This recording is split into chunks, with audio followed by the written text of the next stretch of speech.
Hi, Attorney Andrew Bethel. Although today's discussion will apply to everyone, it is meant more for the younger crowd, my millennial cohort, and a couple of the older Gen Zers.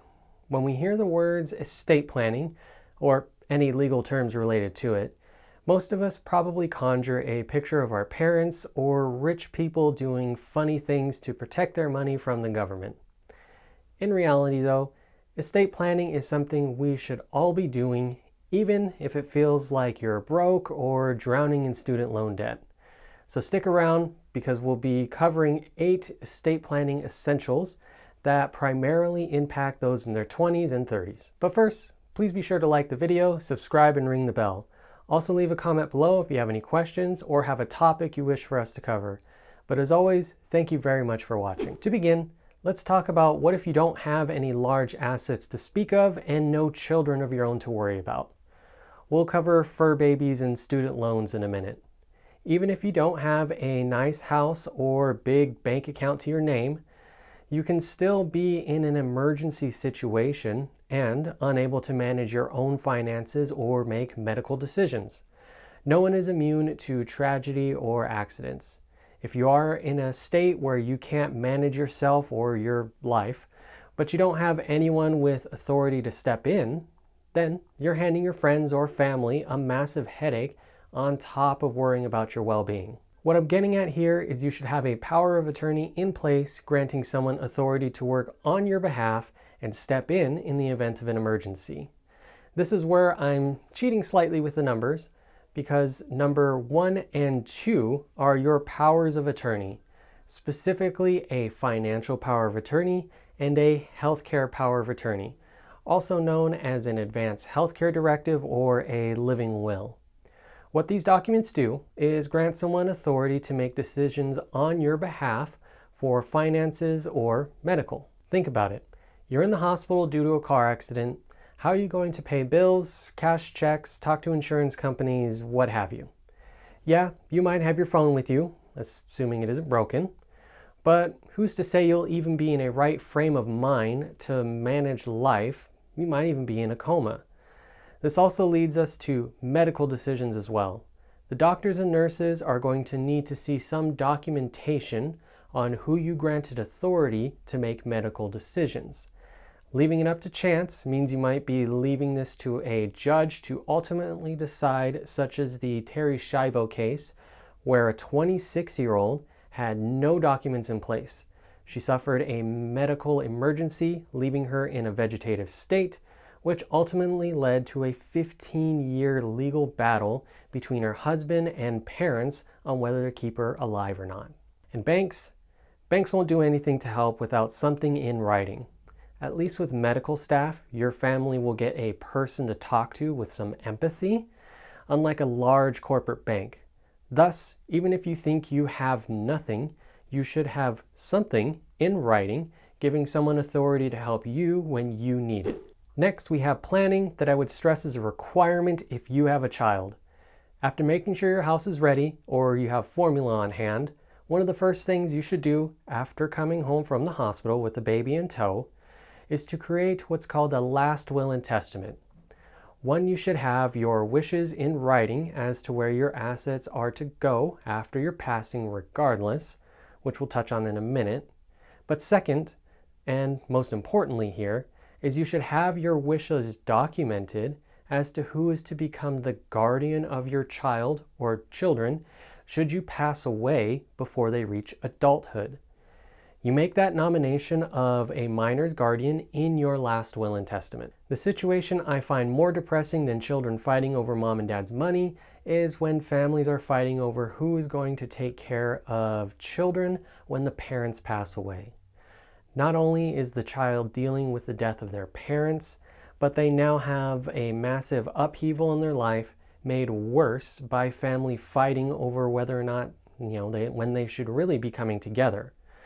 As soon as you have a child, you should make it clear who you wish to take care of them if something happens to you.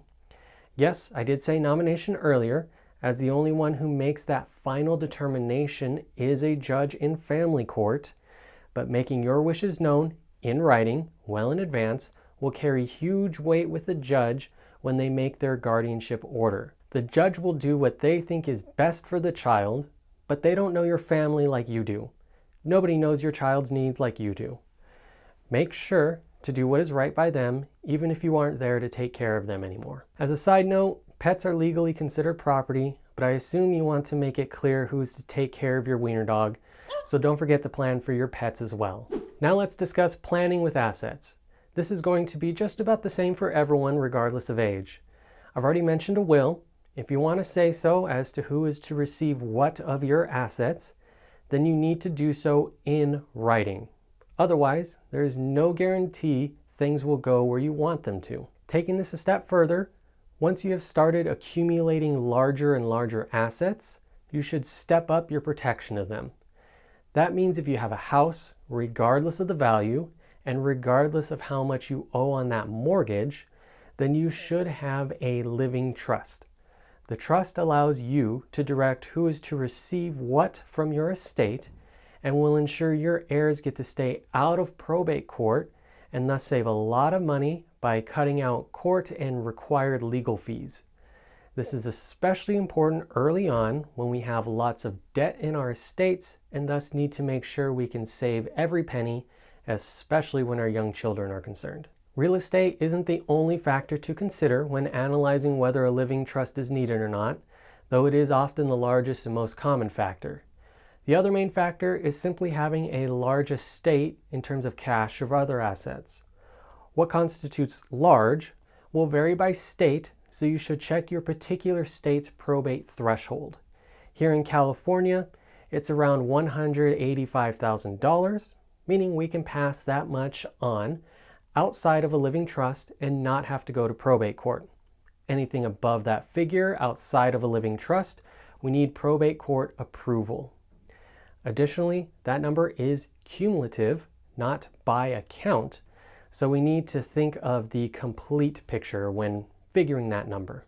Next are some smaller considerations. So here at number 5, we have student loan debt.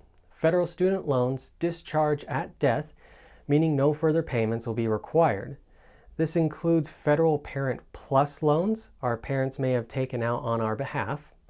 Private loans, though, they'll be a little bit different, since it'll be up to each lender in that case. The likelihood of the loan being forgiven is better if you took out the loan personally, but if you had someone co-sign on that loan, they might still be on the hook for repayment unless it's a new loan issued after November 20th, 2018, thanks to the Economic Growth Regulatory Relief and Consumer Protection Act. Additionally, loans taken out after marriage may still need to be paid by your surviving spouse if they either co-signed or you live in a community property state like California.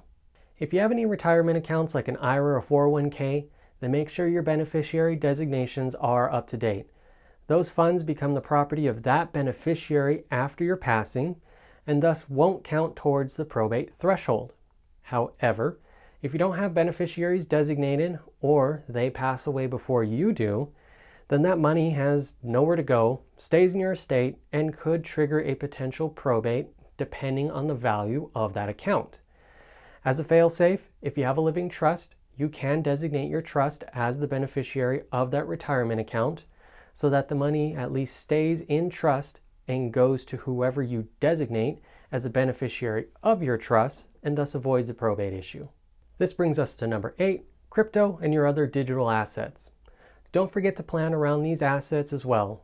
Many times, these online-only companies are not sophisticated enough to know what to do with someone's account after they pass away, so you'll have to do some of the heavy lifting in either a financial power of attorney, will, or trust when planning around these assets.